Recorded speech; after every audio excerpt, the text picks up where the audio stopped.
The English Renaissance of Art by Oscar Wilde. Narrated by Bryan Godwin.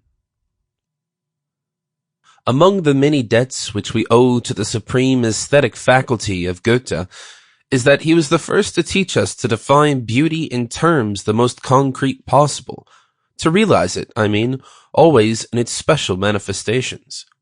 So, in the lecture which I have the honor to deliver to you, I will not try to give you any abstract definition of beauty, any such universal formula for it as was sought for by the philosophy of the 18th century, still less to communicate to you that which in its essence is incommunicable, the virtue by which a particular picture or poem affects us with a unique and special joy, but rather to point out to you the general ideas which characterize the great English Renaissance of art in this century, to discover their source as far as that is possible, and to estimate their future as far as that is possible.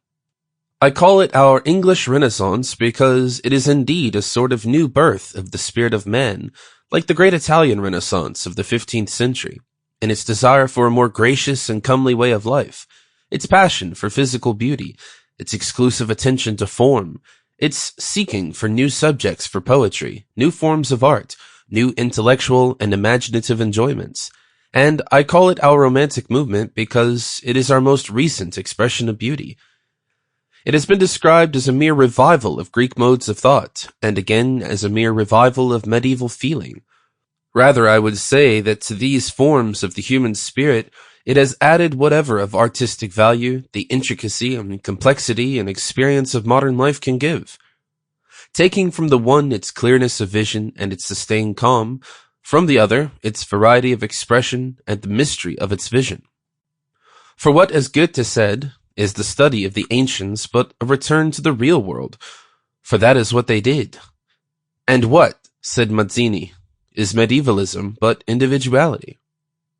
It is really from the union of Hellenism, in its breadth, its sanity of purpose, its calm possession of beauty, with the attentive, the intensified individualism, the passionate color of the romantic spirit, that springs the art of the 19th century in England, as from the marriage of Faust and Helen of Troy sprang the beautiful boy Euphorion. Such expressions as classical and romantic are, it is true, often apt to become the mere catchwords of schools. We must always remember that art has only one sentence to utter.